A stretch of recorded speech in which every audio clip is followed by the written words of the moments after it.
I'm the last survivor of the Holocaust in our family.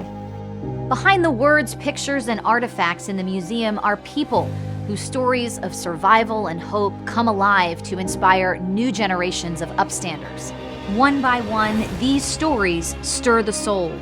Can there really be hope for us? Mine is 40018. My sister was 40017. Holocaust survivors, their descendants, liberators, champions of justice, and courageous upstanders ask only this: hear my story, so that the lessons they teach will echo for generations. I will never meet someone else like my father. But there are many of us who, if we come together, can keep his voice alive. These stories will change you. They will move you to action, inspiring the best of humanity every day.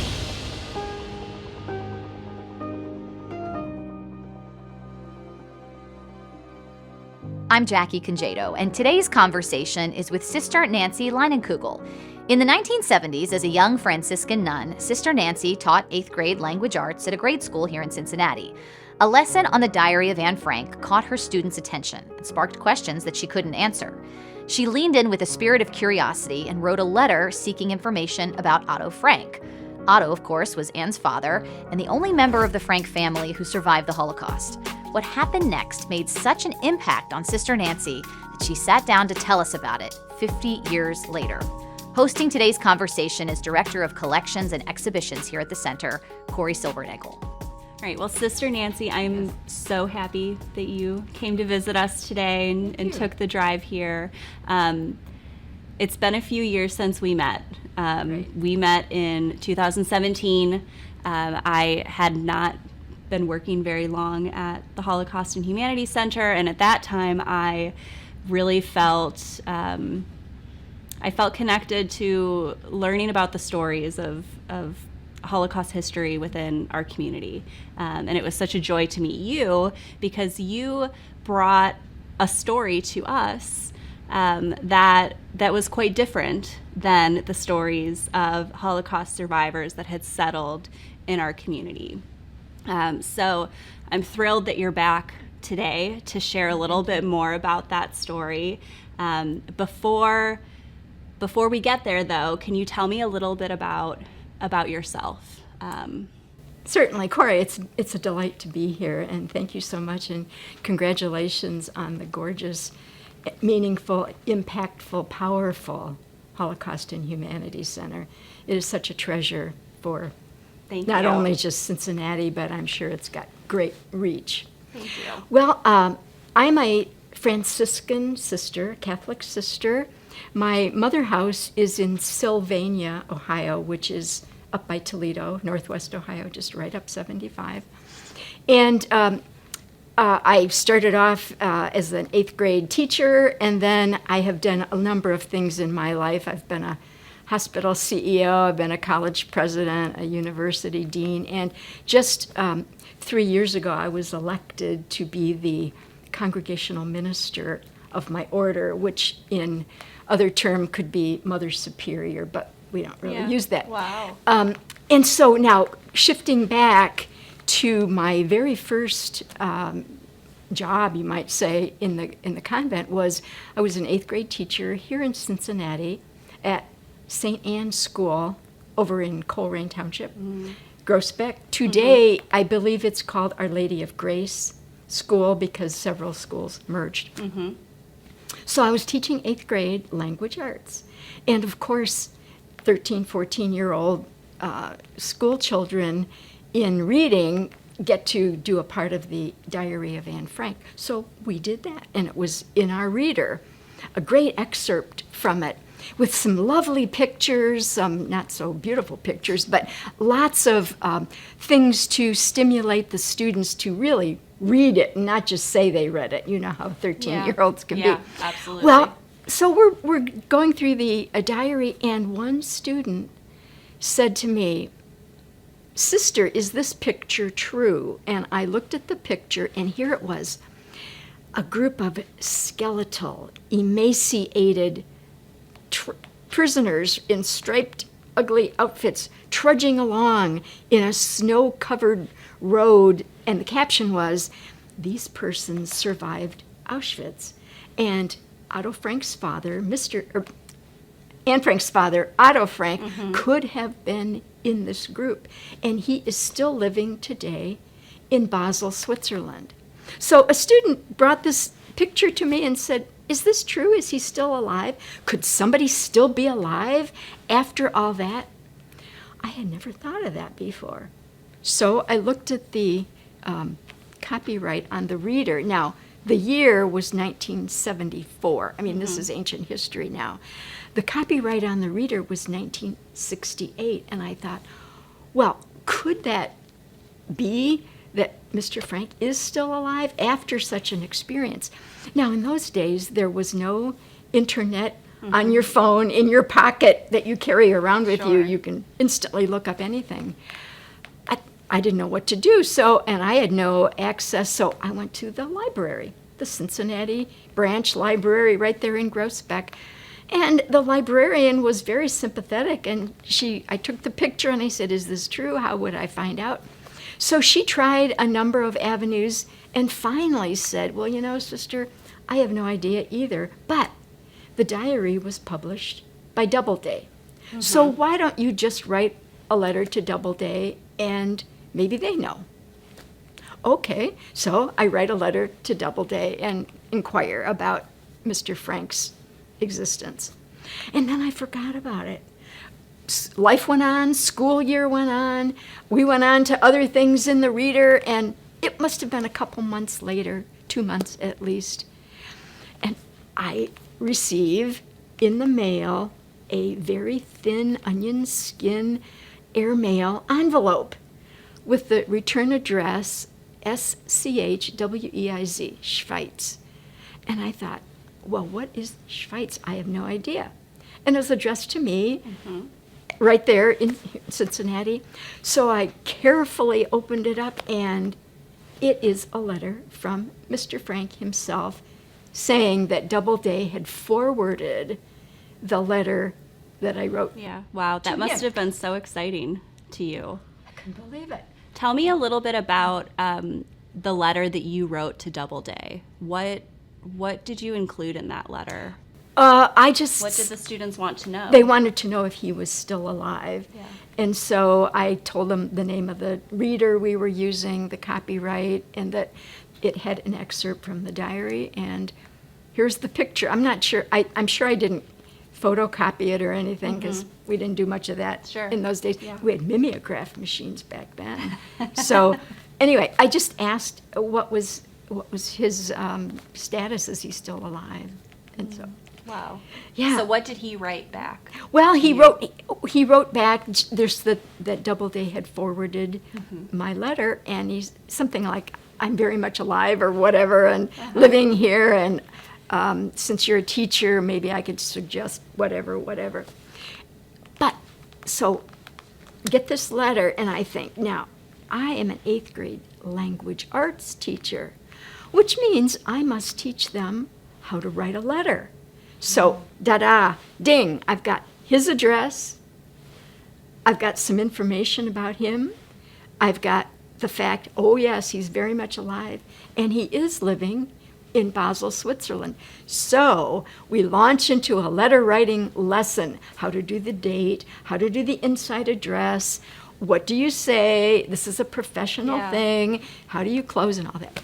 So I did that as a project in language arts, and the students, they were pretty much mostly interested. Now, St. Anne's was a very large school, 4 of each grade.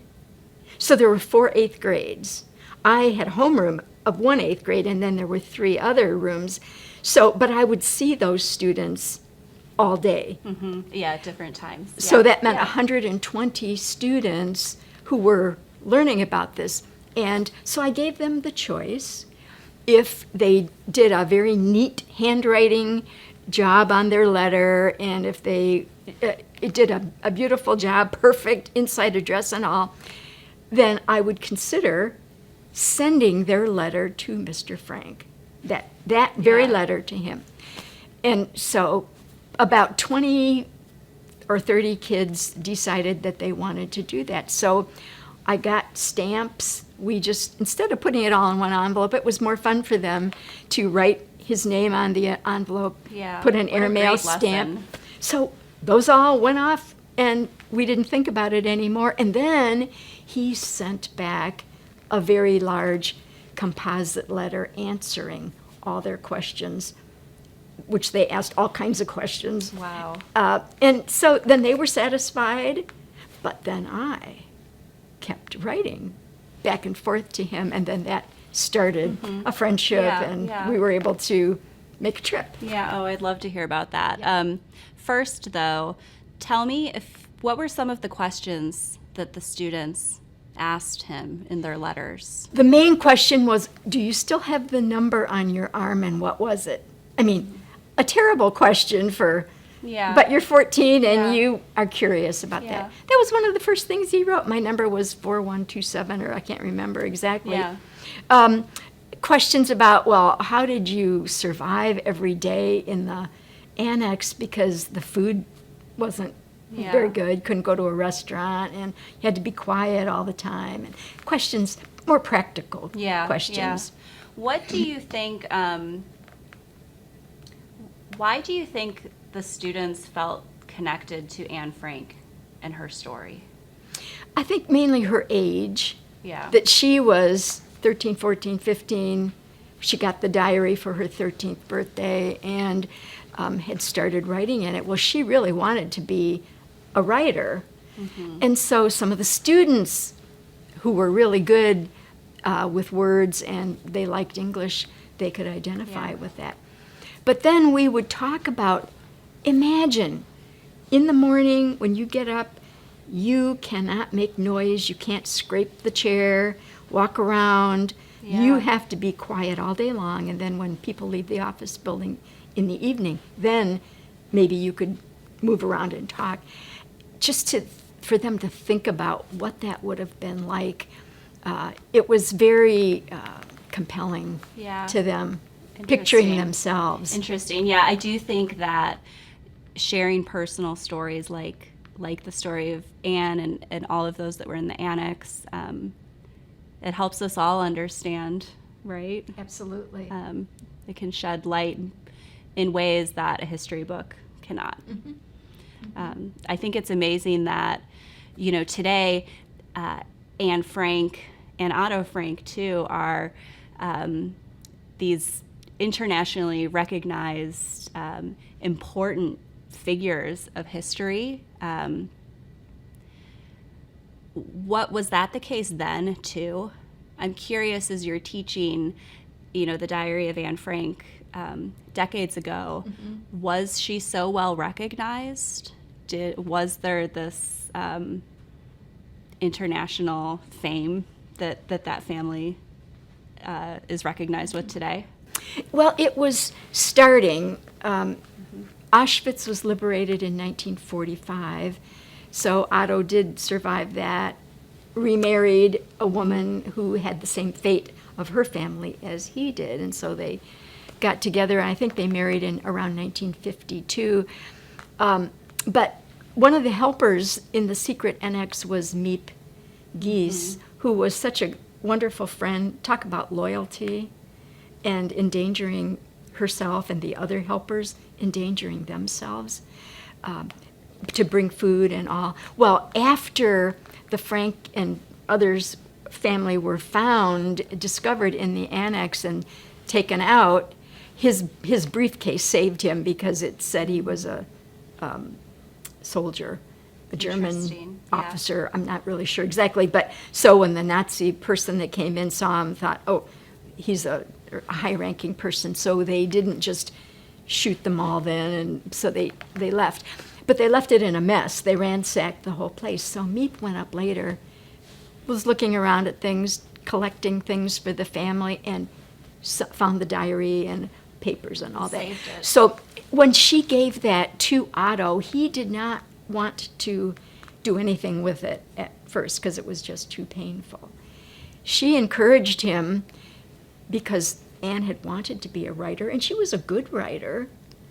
thinking of being 13, 14, 15, and if you're just writing in your diary all the time, you're not really writing a novel or a mystery story or something like that. It was just a little bit different. But Otto knew of his daughter's real love for writing, and so it took some convincing by me for him to actually take a look at the diary, read it, and then others encouraged him to publish it. So when that was all done, that was in the early 50s, okay, and then it became popular. I believe the play, I'm fuzzy on the year, but it might have been in the late 50s. I think you're right. Yeah. So here we are. The year is 1974 when I'm with these 8th grade students. So I would say that the diary still had quite a bit of appeal and was quite popular, perhaps more than today. I'm not in the teaching scene anymore today, so I'm not sure what students think about it. Interesting. Thank you for sharing about that. So Otto writes back to the students. Were they just thrilled?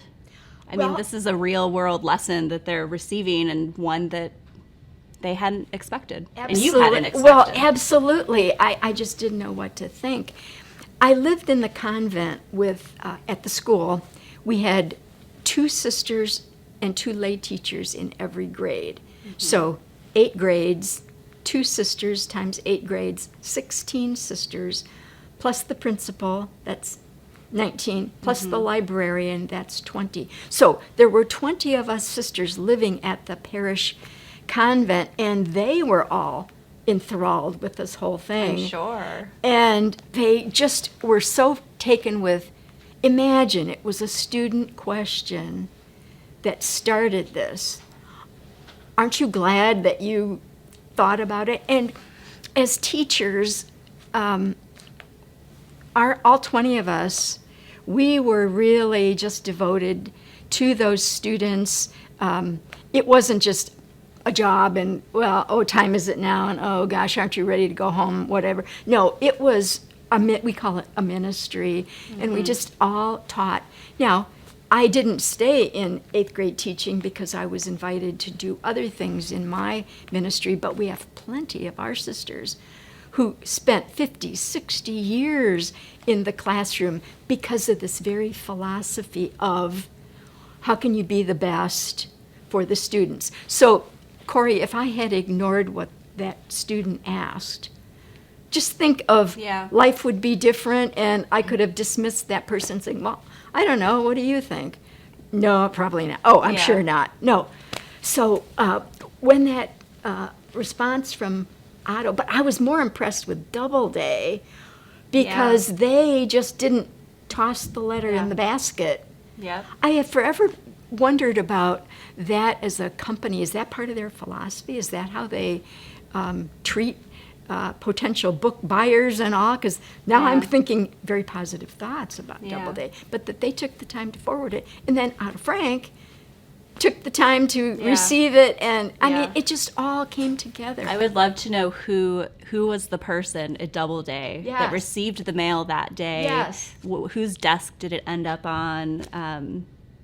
And again, I wonder how many letters Otto was receiving from others, right? Around the world. That's right. But that I think it speaks to his character as a good person. Absolutely. That he took the time to write back, and then to write back again.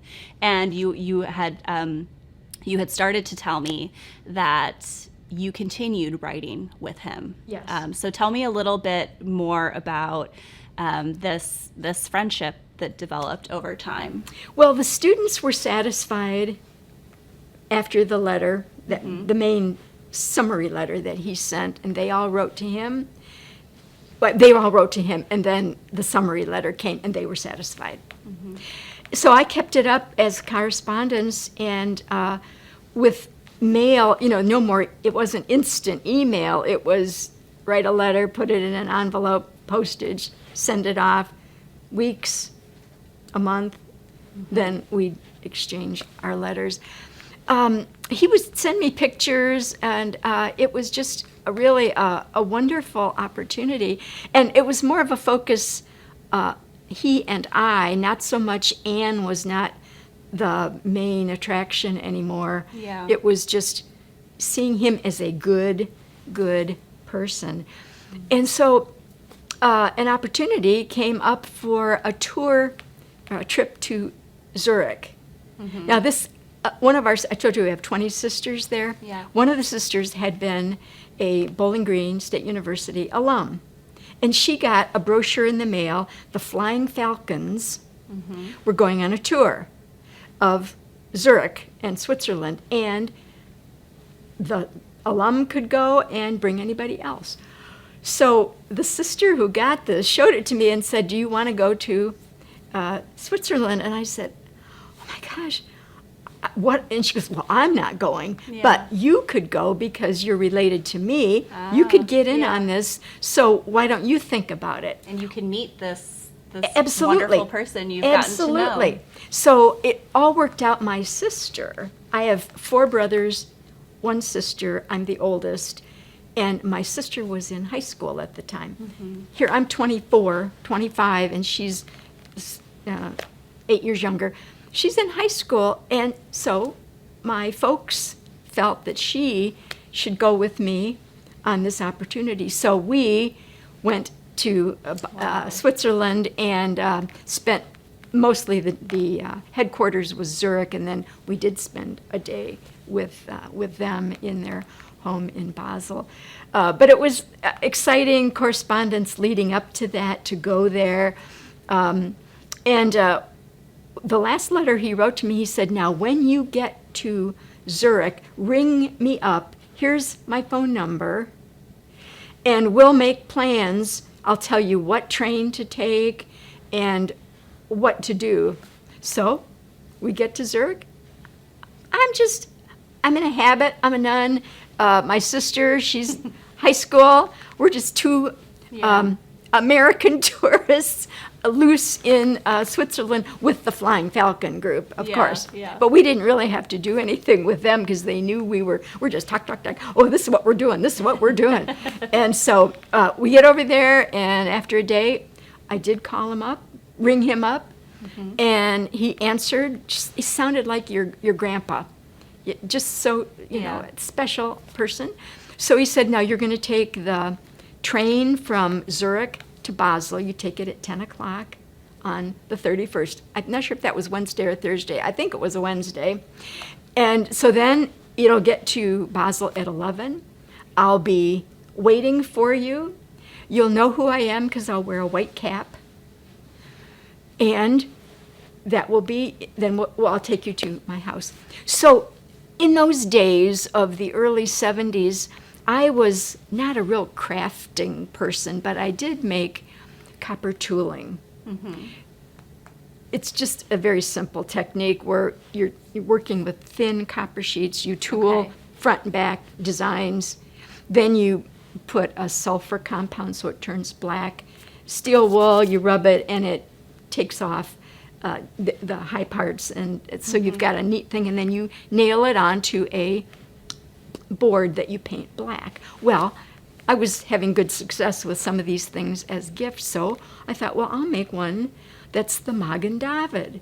So I did. My dad cut out for me the wood of the Star of David, and so then I just designed and put pieces in, so I created a gift for him. But I didn't want to wrap it up and have it in a box in my suitcase, so what I did was I took a folded up box, wrapping paper, tape, ribbon, and the gift, all in my suitcase. Oh, that's so thoughtful. And then we get over to Zurich, talk to him, Otto, on the phone. So the day before we met him, took out all my items, tissue paper. Prepared the, That's right. the gift. Just and, I love that. It was pretty. It was a pretty good sized gift, and the wrapping paper was red, white, and blue for America. So we take it on the train, and I remember distinctly getting off the train at 11 a.m. He looking for a fellow in a white cap, spot him right away. He came right up to us. Now, of course, I don't know if I even sent a picture, but he figured I must be the nun. So he took the gift and he carried it under his arm the whole way. We walked a little bit through the train station, went to a streetcar, rode that a little bit over to his neighborhood, and then we went. But he carried his own gift the whole way. It was just sweet that he did that. Yeah. So you went to, he brought you to his home. Yes.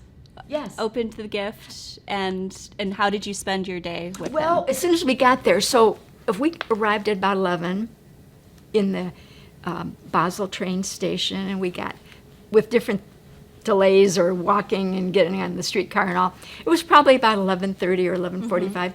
His wife, Fritzie, had lunch all ready for us. So we were in his dining room, Otto, Fritzie, my sister Marianne, and me. And we just had a delightful lunch and conversation. I couldn't tell you what the lunch was. I was too excited just to talk to him and just to be there in his presence and looking around. And oh my gosh, it was just incredible. Sure.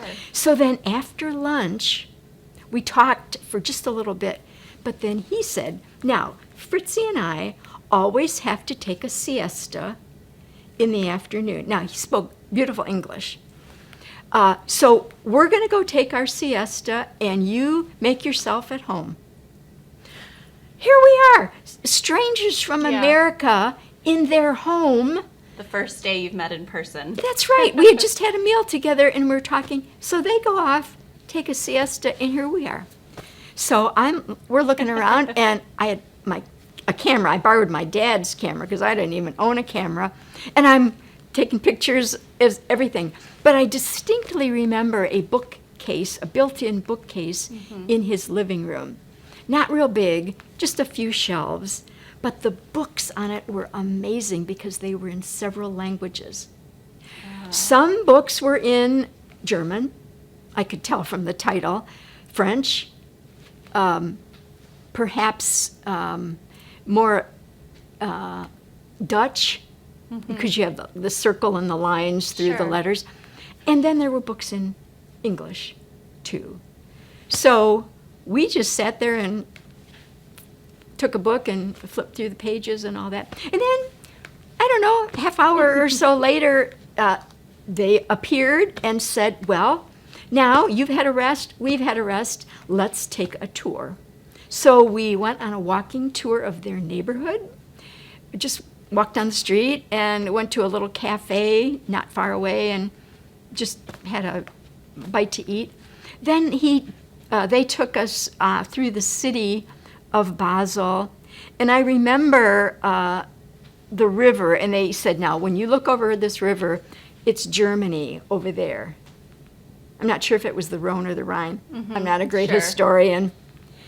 But I have a picture of them that they were looking across into Germany, and I always wondered what they were thinking as they were doing that. But then a fascinating thing, though, was they pointed out a Catholic church that was along the area where we were walking. And so he said, there's the Catholic church. I know you would be interested in that. And I said, oh, yes, of course. But the neatest thing was we were facing a side stained glass window, and the bracing on the outside made the Star of David on this Catholic church. Talk about tying things together. It was just breathtaking. Yeah. Wow. And so then it was about time for us to get on the train again. And so they went with us on the train. We sat there in our seat. We talked to them a little bit, and then we bid farewell, gave hugs, and they took off, and our train took us back to Zurich. Wow.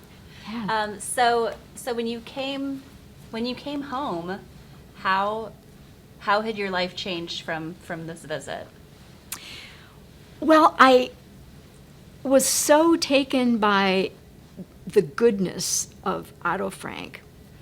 The thing I remember most about him is that he said, do not hate. If you hate, nobody will know you hate them, but you'll be miserable.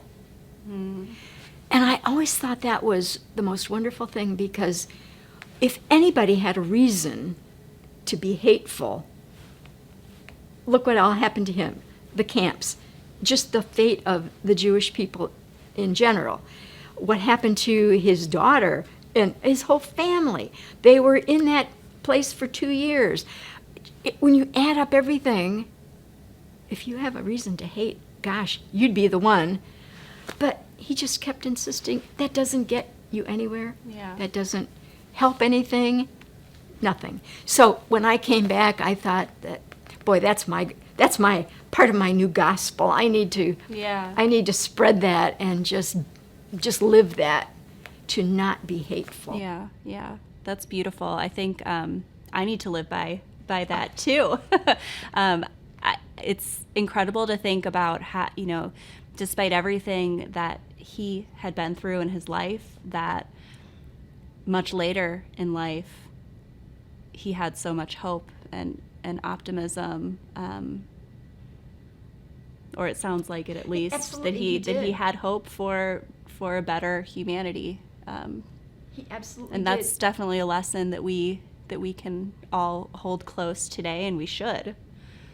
I'm wondering if people think that he was just writing on Anne's fame, that because the diary was published and it became such a popular thing, if he was writing on that, and he really wasn't. That was a sad chapter in his life, but the beauty was he and his wife gave Anne, they knew she wanted to be a writer, so they gave her the means to work on that craft and be a writer. So she was, and she's wasn't living to see the fame and the distribution of her book, but it did happen. But he just became a person in his own right, about not hating and about surviving and about being gracious. And somebody like me who wrote, and 8th grade students from Cincinnati, Ohio, writing to him, he took time. That was important for him. Having us as guests in his home for that day. Now, he died 5 years later. He died in 1980, and this was 1975. He was an older man then. I don't remember his exact age, but he could have said, oh, well, that's fine. You're coming from America. Well, I don't have time for you, and I've got more important things to do, or I'm going to be in Amsterdam this day, or I'm going to be whatever. No. Yeah. He was just so gracious and grandfather-like, someone that you would trust, totally trust, and appreciate being around. So. Yeah. And you continued to talk with him and Yes. his wife after. Yes.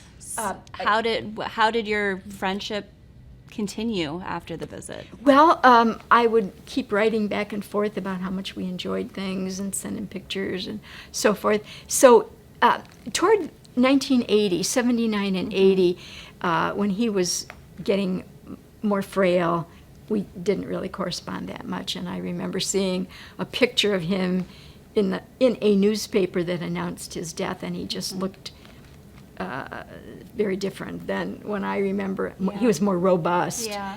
but he was more, death-like in his appearance. Hate to use that word. And then Fritzie, though, she lived for, I think, about 11 more years or so. She died in 1991. So she and I kept corresponding, and now and then she'd be on vacation and she'd send me a postcard from someplace that she had been. So she never forgot, and I never forgot. But then I believe in her later years, she had some dementia situations, and so things just changed. Yeah. then. Yeah. So when we met for the first time several years ago, you shared with us a scrapbook that you Yes. created that captured photos from this trip, the letters that were written over the years. We have it with us today, and I'm wondering if you can walk me through it and show me the things that you saved. I certainly can, Corey, and before I do that, let me just say that when it came to thinking about what should be the future of this notebook. I had a couple of choices. I could have just let it go to my own community's archives, but then it would be in a drawer somewhere and nobody else would know about it. So because the school that started all this, Coleraine Township, Groesbeck, St. Anne's School, is in Cincinnati, I just felt that the Holocaust and Humanities Center was a better direction to go, and you were all so gracious and you were happily wanting it. So here we are, and you have it. So yes, I can see what we have today. Just a couple of early pictures. December 17th, 1974 was the first letter that Otto wrote to me because of getting the letter from Doubleday. And so then in January, so it took from December to the end of January a full month. To have the students write. And he wrote, "You probably know that 29 of your students wrote letters to me. I was very pleased," and so forth. I enclosed my answer. So then his response, the main letter to the students was, he wrote, this is dated January 26th, 1975. "Dear young friends, let me thank you very heartily for the kind letters you wrote me, showing so much true feelings and sympathy for Anne and all of us who were hiding in the secret annex." And he goes on to say, "How life was in the secret annex Anne herself described so well that I could not do it better." So, and he just talks about the fate of Jews, and that he has he says, "I kept contact with a number of them who lasted after the concentration camps. I advised and tried to help. Of course, I built up my business again." So he's really selfless and thinking about others. So then in the book, it has a calendar that he sent me, a few pictures of Otto and his second wife, Fritzie.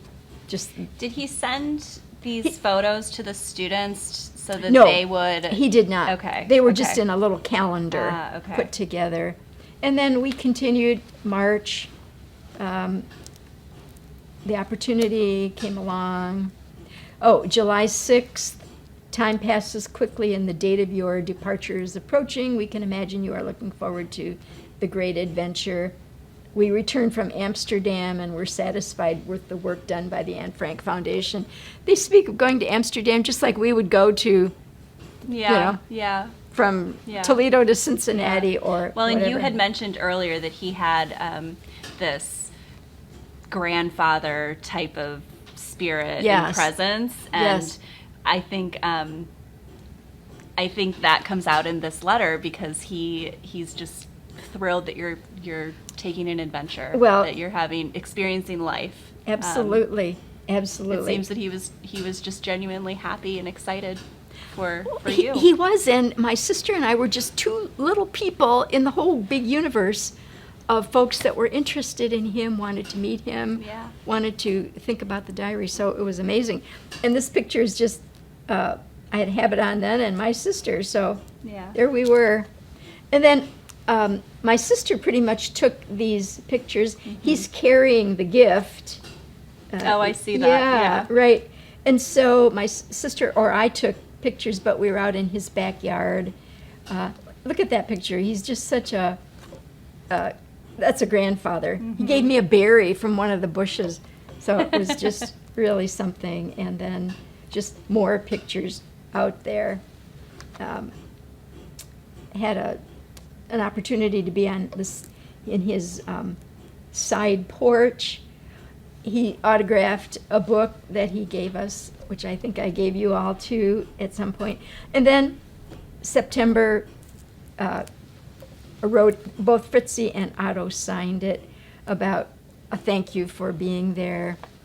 That one picture was published in the paper, Catholic Chronicle, And then I wrote, this was the General Superior, our Mother Superior then, who worked the okay for me to do this, and that was the report I did for the whole congregation, and just continued correspondence with him through 78, as you can see. And and then there's the Life magazine in March of 79 had an article about Anne Frank that she would be 50 that year. I didn't even pay attention that this was out. I didn't get the magazine or subscribe. Well, I remember I was a student in health administration at Xavier University then. A lady in the grocery store, or a lady in a theater, just said, you know, there's a story about Anne Frank in Life magazine. I just got one at the grocery store. So I thought, oh, I better get one. So I zoom over to the grocery store. I see a whole bunch of them on the rack. The title of the Life magazine had it on the caption, Anne Frank would be 50. So I didn't even look at it, but I grabbed it, bought it, took it home. Then as I'm reading it, there is a picture of Otto Frank standing in his office with the Magen David I made on the wall, saying that a sympathetic sister from America made that. And I thought, oh my gosh, isn't that fabulous? So then he died in August of 1980, so what a different appearance than he had before. And then there was just some other correspondences. Fritzie wrote, continued to write, and these are different things that she kept writing. I had moved locations by then, but Fritzie, I am thinking of you off and off on disregards.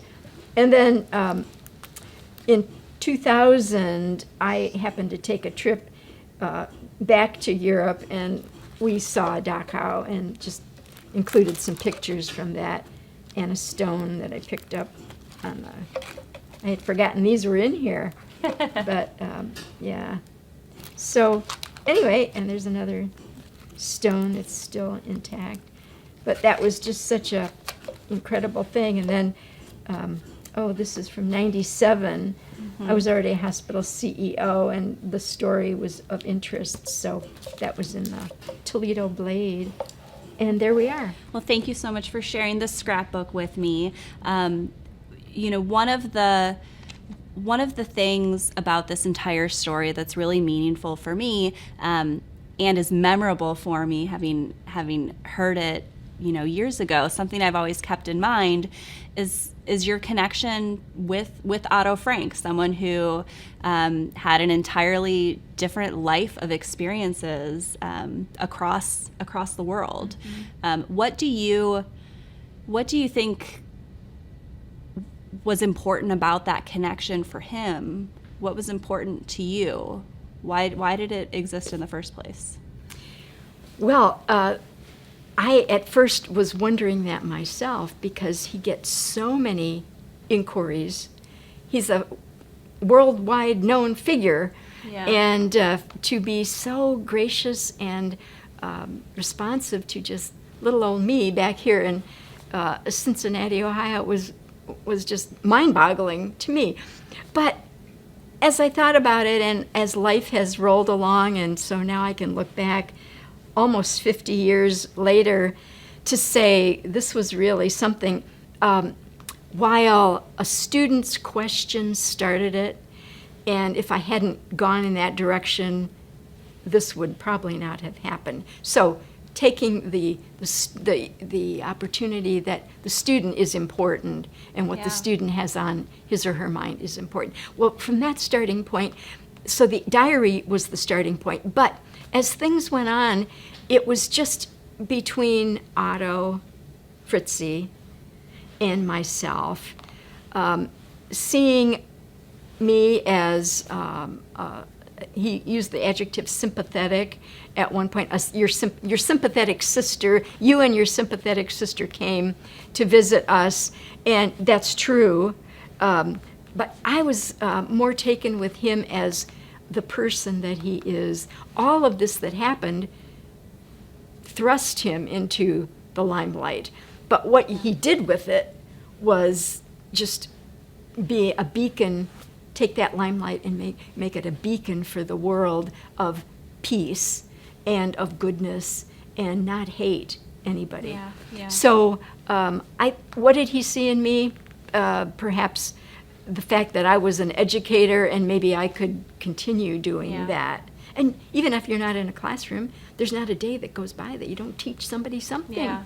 Well, Even and explain. I wonder if he maybe felt the same way about you, that you as an educator and a good educator thank you. were also a beacon of peace and hope for future generations. I think you're too modest truly, I think you're too modest in the impact you had on the students. And I greatly admire your commitment to education and just the notion that you took the extra step for your students. I think that is a lesson of putting in a bit of extra time really changes so much for just one student or a classroom of students. Those 20-some students got to participate in this amazing lesson that connected them directly with Otto Frank, an experience that very few people have had. So I do think perhaps he felt the same way about you. Well, Corey, thank you for your very kind thoughts. One of the words that you have outside in the museum is a quote from Al Miller that says, bullets didn't start the Holocaust, but words did. And I think about that just because you never know the way you say something to somebody or what you say to somebody can change so much. Words, you just never know what words are going to do for you. Yeah. People remember not so much what you say, but how you made them feel. And I think that was what Otto did. Yeah. I think that's beautiful. Thank you so much for sharing your story with us today. This is an incredible story that we love to share as often as we can. And I feel really fortunate that I got to hear the story again from you, because every time we speak about this, I learn something new, gain new perspective, and I hope I'll carry that into my own storytelling. So thank you. You're welcome. I know you will. And that just confirms for me that the Holocaust and Humanities Center is the right place for this, so that it will live on. And who knows, inspire somebody else. Thank you. This is a treasure for our collections, because it is the vehicle in which we can share this story. So thank you very much. You're welcome. To make sure you don't miss an episode, subscribe to our channel on YouTube and let us know your thoughts on this episode in the comments, or you can email us. You can also connect with us on Instagram and TikTok at Holocaust and Humanity, and X and Facebook at CincyHHC. Links are in the show notes. Thanks for joining us. Hear My Story is a production of the Nancy and David Wolf Holocaust and Humanity Center. This series is part of the Cynthia and Harold Gutman Family Center for Storytelling. Our gratitude to Margaret and Michael Valentine, whose transformative support makes this series possible. Visit us in person in historic Union Terminal in Cincinnati, Ohio, or online anytime at holocaustandhumanity.org. Executive producers are David Wise and Jackie Congedo. Managing producer is Ann Thompson. Consulting producer is Joyce Kamen. Videography and editing are by Michael Holder. Videography and additional editing by Robert Mills. Emotions, opening theme music, is generously provided by Kick Lee. Recorded at the Nancy and David Wolf Holocaust and Humanity Center in Cincinnati, Ohio.